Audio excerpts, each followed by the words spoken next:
When it was his turn, my father-in-law's name was called, and he disappeared into the exam room with the nurse. However, when I tried to follow, the nurse stopped me. Suspicious, I was led in the opposite direction of the exam room and taken to a separate room. There, a slender doctor was present, and his sharp eyes fixed on me intently. Then, as if making up his mind, he began to speak. How much do you know? Excuse me? Not understanding what he was referring to, I stood there with my mouth agape. Oh, sorry. I mean, His hesitant reply made me more suspicious. What was he trying to say? Really, you're as inarticulate as ever, Mike.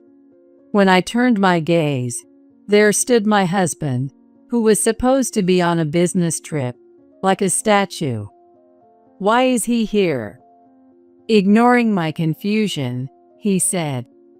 I want you to see this. As he spoke, he operated his smartphone and showed it to me. What? No way, why? I widened my eyes and stared intently at the screen. My own pottery, which I had made, was being sold on an unfamiliar website. Shock and turmoil mixed, confusing me. Of course, I had no idea about it. Who on earth would do such a thing? I felt more sad than angry, a whirlwind of emotions in my heart. I need to check something with Mike about my dad. That caught me off guard.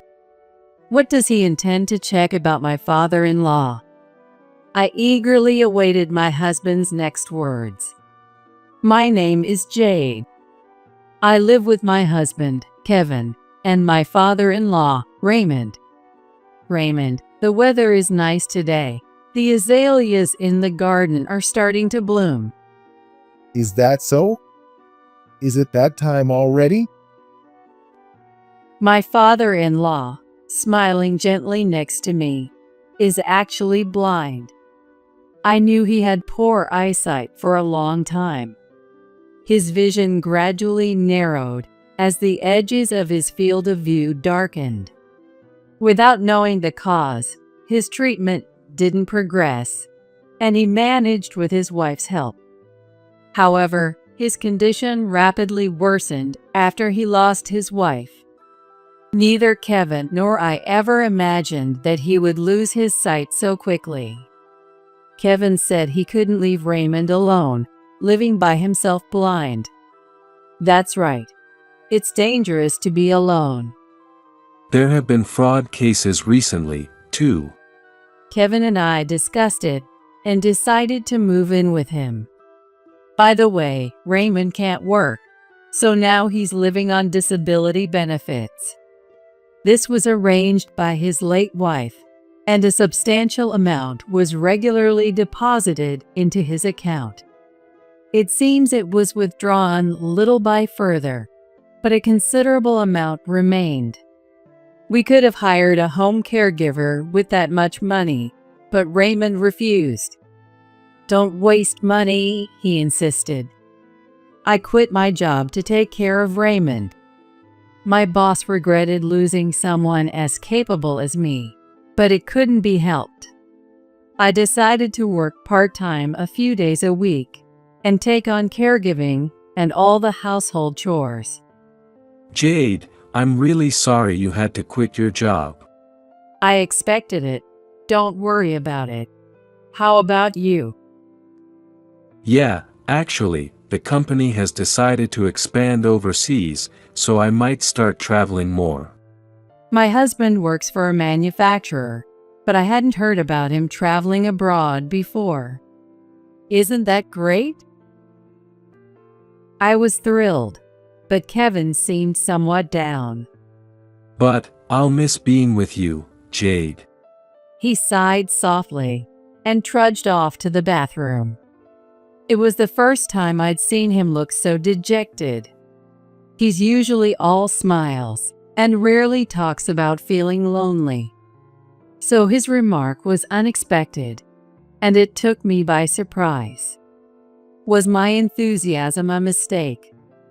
As he mentioned, from the next month, his business trips increased, and naturally, he was away from home more often.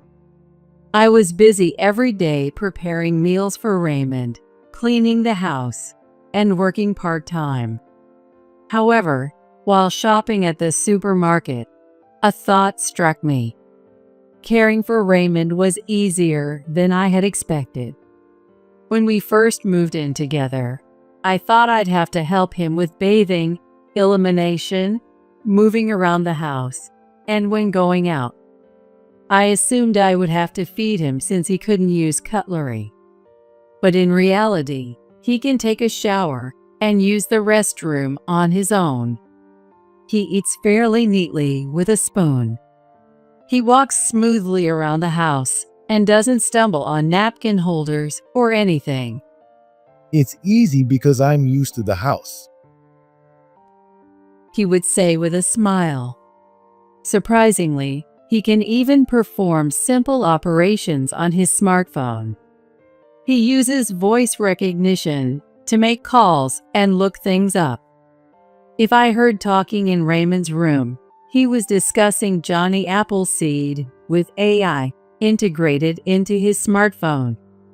I hardly use my smartphone for anything other than calls and messages. Still, regular checkups are necessary, and Raymond attends them regularly. But whenever I suggest going with him, he strangely prefers to go alone. But there are crosswalks. It's dangerous. It's fine because they make noise. And getting on and off the bus. I can do it by myself. Pouting, he puffed out his cheeks and stumbled out alone. Worried, I secretly followed him once and saw that he indeed crossed the street alone and managed the bus without any problems. Later, I found out he navigates using his smartphone's voice guidance. Raymond stubbornly tries to do everything by himself, almost as if he's trying to keep a distance from me. However, it's fortunate that I'm not overwhelmed by caregiving and housework alone. With some time and emotional space to spare, I was able to try out a pottery class nearby. It was only a one-day experience, but I enjoyed it immensely and quickly got hooked. Since then, I've started teaching myself a bit at home. I bought a pottery magazine and read an article that caught my eye. It said that small pieces could even be fired in a home oven. As I read further, it seems there is indeed such a type of clay. Everything needed can mostly be bought at dollar stores, making it easy to get into pottery at home. I decided to sneak in sometime and try it out in the middle of the night.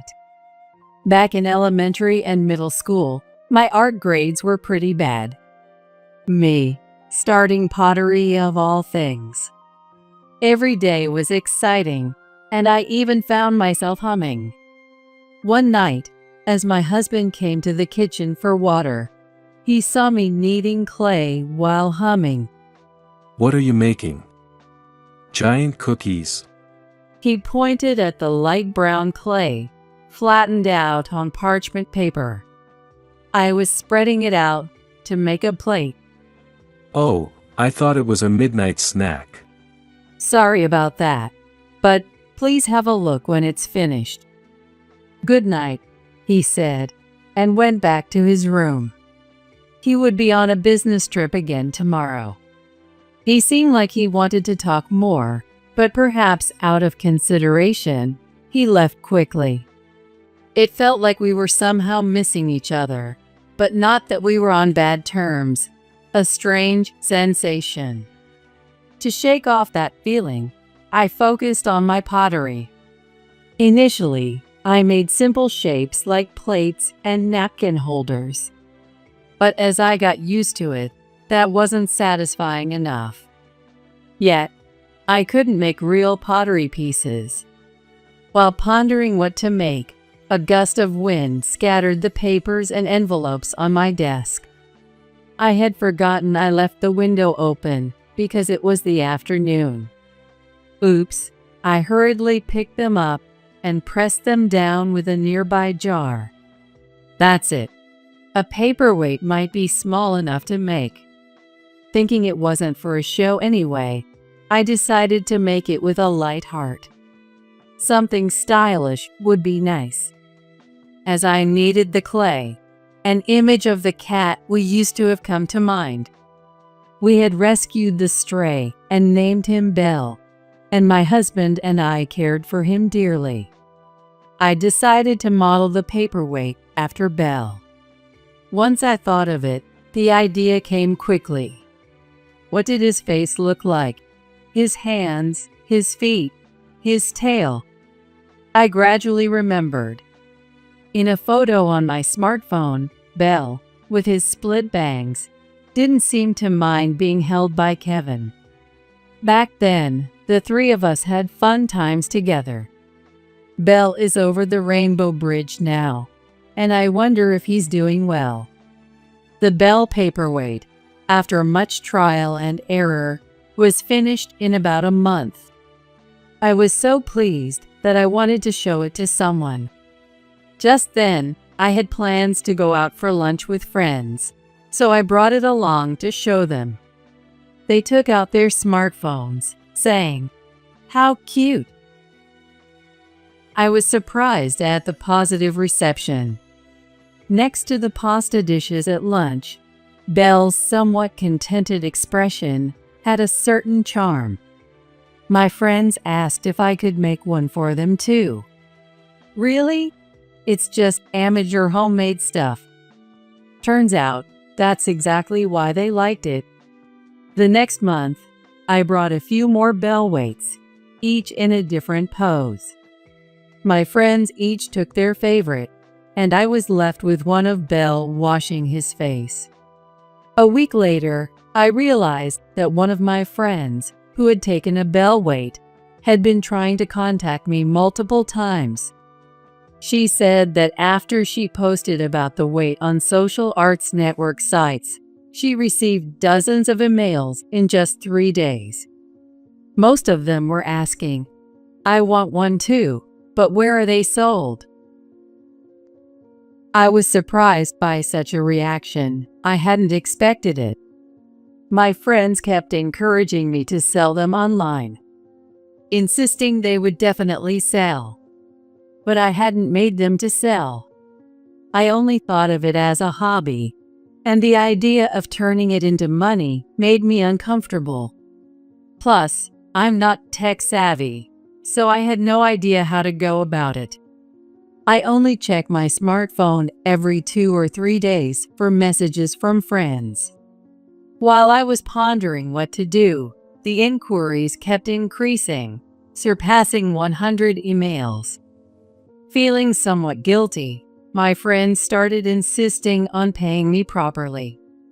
I felt like I was the one who should be apologizing. I've instructed them to reply with "not for sale" to any messages on social networks. At another lunch, the topic came up again.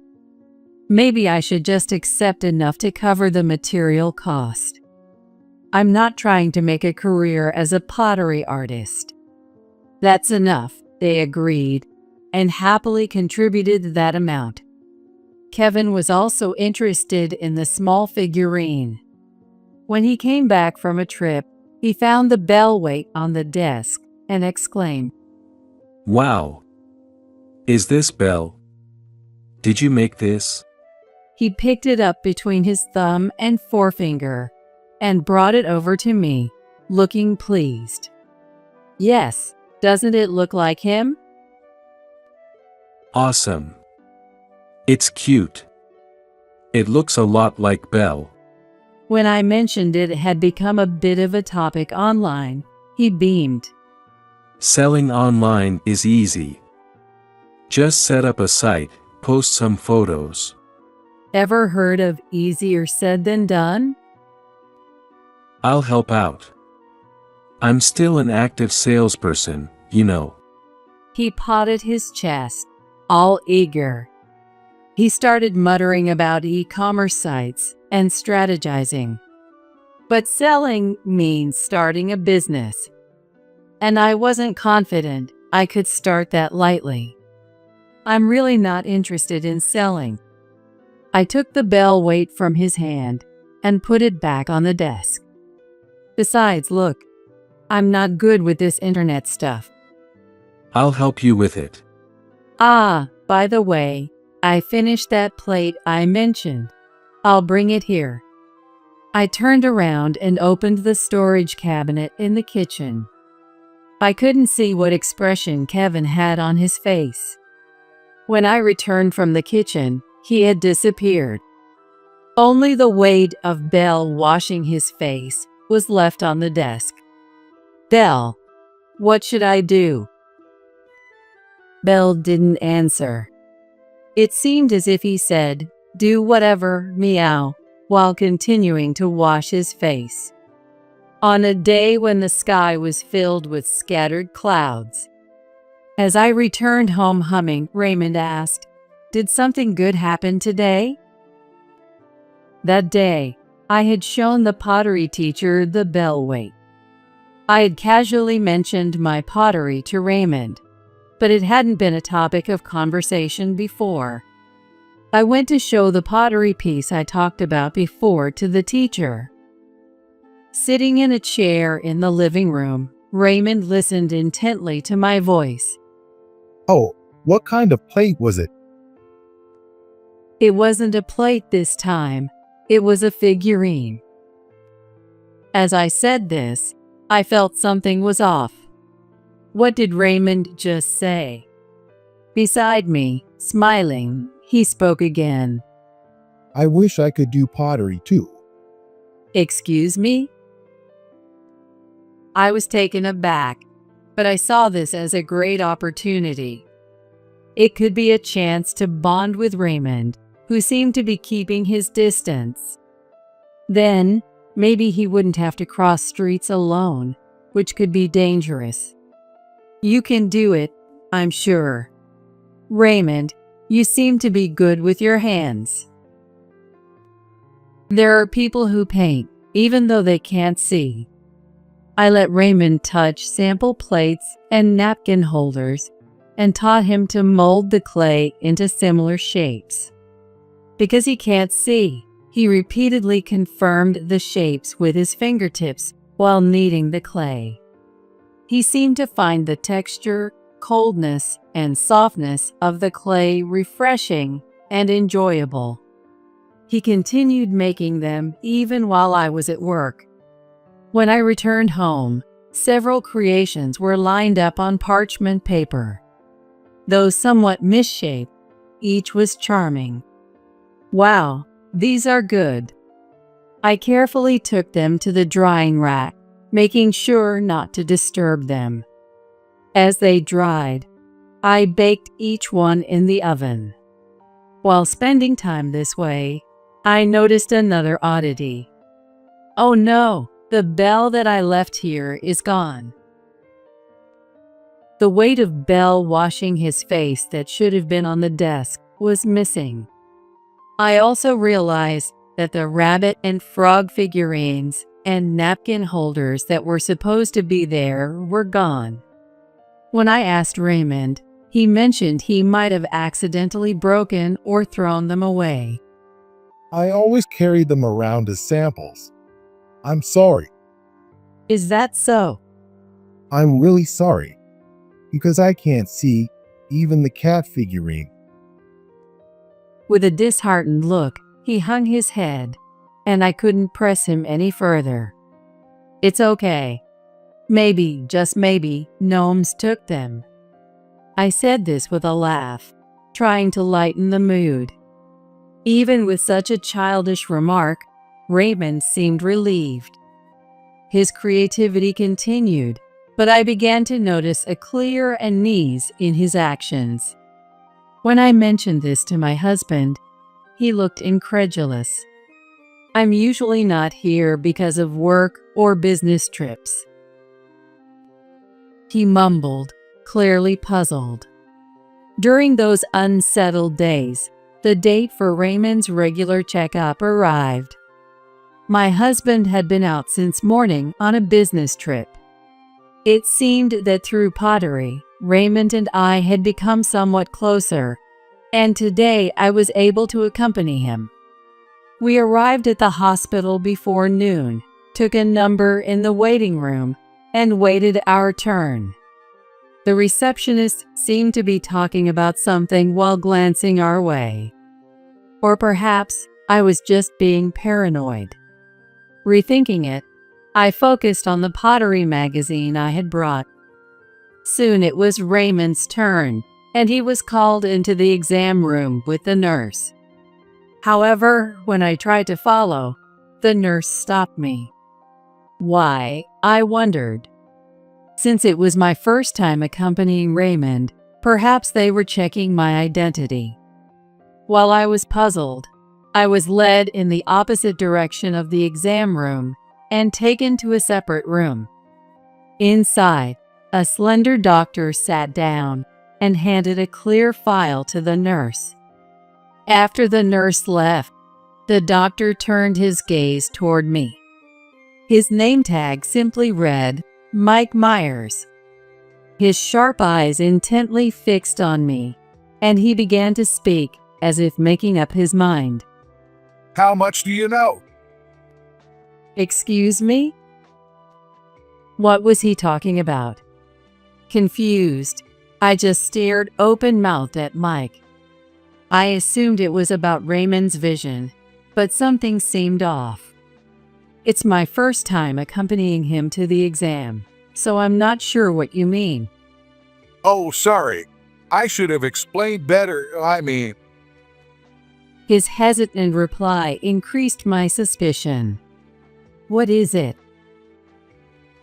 Because, He suddenly looked behind me. Turning around, there was my husband Kevin, standing there assertively, though he was supposed to be on a business trip. Really, you're as inarticulate as ever. I couldn't hide my surprise as he sighed in exasperation. Kevin, why are you here? I had something to check with Mike about Dad. The mention of Dad caught me off guard. What did Kevin need to check with Mike about Raymond? From the way he casually referred to him as Mike, they seemed to be quite close. Apparently, they've been friends since their college days. I have something I want to confirm too. Ma'am, it's about Raymond. At the word, ma'am, I suddenly became flustered. Please tell me about his usual behavior. Asked about his usual behavior, I described everything from the time he wakes up to when he goes to bed. He can take a shower and use the restroom by himself, and he eats his meals properly.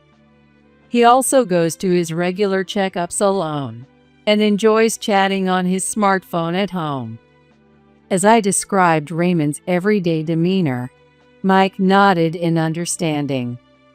I also mentioned that Raymond recently started pottery and is very engaged with it, even when I'm not around during the day.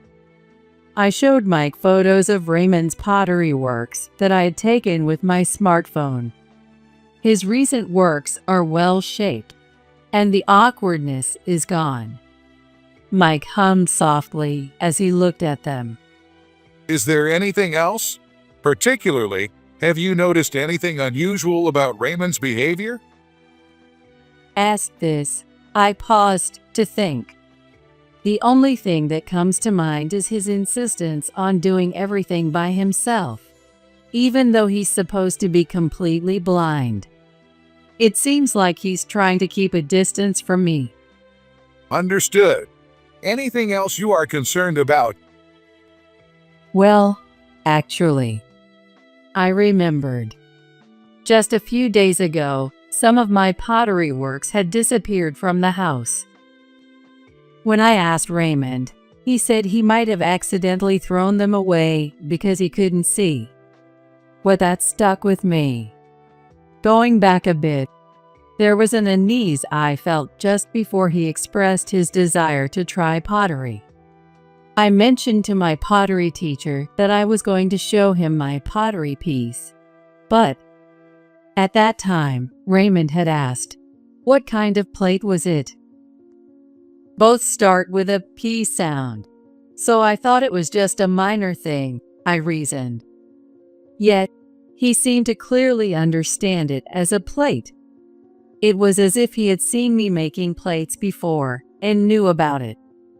Then Kevin started speaking. I want you to see this too. As he spoke, he operated his smartphone and showed it to me. There on the screen was a photo of the bell paperweight that I thought was lost. Looking closely, it had a price tag and appeared to be listed on some sales site. What? No, why? I widened my eyes and stared intently at the screen. Despite not remembering posting it, why is it here?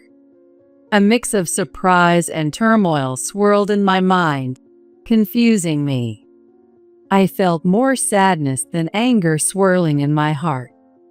You really didn't know about this site or that your works were being sold online, did you, Jade? I nodded solemnly to my husband's gaze. No, I have no idea about this. Who could have done this? We'll find out soon. He murmured meaningfully and made a phone call somewhere. Mike nodded firmly, watching my husband. Not understanding what was going on, I watched them both. Hello, is this the police? Seeing my husband calling the police, I was dumbstruck. The story goes back 2 days. My husband was introduced to a site selling cat figurines during a break with a colleague at work. Curious, he was told to check out a figurine that caught his interest. He showed it to me because it's rare to see a design of a cat washing its face. He instantly recognized it as the bell weight I made. The seller's information claimed they were selling the works to fund stray cat rescue activities. The artist was described as fully blind, which gave Kevin a bad feeling. The artist's name is Raymond, blind, and the figurine looked familiar. He said, "There's only one person who could have had access to it." It's unlikely Jade is involved. You're not interested in selling. Kevin also remembered the odd feeling I had mentioned. If I hadn't listened to Jade, I wouldn't have noticed. Maybe Dad. Maybe he can actually see. He hesitantly said. Mike took over. Just 2 days ago, Kevin contacted me about his father. He was really surprised when I said I was handling it. Mike had doubts about Raymond's vision. He appeared blind during examinations, but his walk and movements suggested otherwise, as noted by the nurses. I don't want to suspect a patient, but He said this with his eyes downcast, when suddenly the hallway erupted into noise.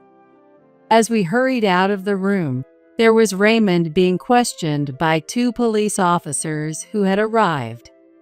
He was shouting something, seemingly in a state of panic. "Raymond?" As I started to rush over, Kevin grabbed my arm to stop me. Immediately after, Raymond shook off the police officer's hand and dashed away at full speed. In the waiting room, there were many patients, and colliding with them would not have ended well. Yet, he elegantly dodged not only the chairs in the waiting room, but also the patients and nurses sitting there. Like a soccer player weaving through opponents before a goal. While everyone was taken aback, 2 police officers quickly chased after Raymond and caught him in no time. Let me go. I can't see. His cries were in vain, as it was clear he could see. The police officers made Raymond stand up and took him away for questioning. Later investigations revealed that Raymond had created and operated a fraudulent sales site. This site sold his works, as well as some of mine. It turned out that the motive was money, but the claim that it was for stray cat rescue funds was a lie. He confessed that he did it because his pension was not enough to live on. After the commotion at the hospital, the local media came every day, requesting interviews. The story of Raymond faking blindness and deceiving even his family to sell homemade cat figurines became a bit of news. "Sorry, I can't answer that," I would reply through the intercom every day. As for Raymond, he was looked at coldly by the neighborhood and hardly ever came out from under his covers. At a loss, we decided to ask for help from his brother, Terrell, who used to be a self-defense officer known as a fierce instructor. Though he is very kind-hearted, his strong sense of justice made him furious about Raymond's actions. Despite living 3 hours away by train, Terrell came charging over with a furious expression. Completely shameful. I'm going to straighten you out at my house for a while. He yanked the covers off and grabbed trembling Raymond by the scruff of his neck. Terrell, please stop. I don't want to go outside. Raymond pleaded, crying, but he was no match for Terrell, known as the fierce instructor. "I'm sorry for the trouble," was all Terrell said before he left with Raymond on the train. Raymond had always been submissive to his brother, Terrell. There's no way he can do any harm now. This should make Dad live honestly from now on, Kevin said, looking sad. "It's for the best." Kevin immediately shut down the website Raymond had created. But unexpectedly, something happened online. Today, that colleague told me. Even though the site was supposed to be closed, photos from the site were being shared on social media by someone who had seen it. Compared to Raymond's cat figurines, mine were noted for their gentle expressions, becoming popular because they seemed to reflect the personality of the maker. The colleague now wants a bell weight too. Excited, Kevin seemed very pleased. "But the site is closed, and I'm not really into online selling," About that, Kevin said, cutting in quickly. A friend of his colleague runs a local craft store. The shop owner, a woman who had seen my work on social media, expressed her interest in selling it in her store. However, she had trouble contacting me because she didn't know my details. "By this neighborhood, do you mean that stylish shop on the corner?" yes, exactly. Maybe you could visit tomorrow. Encouraged by him, I decided to visit the shop immediately.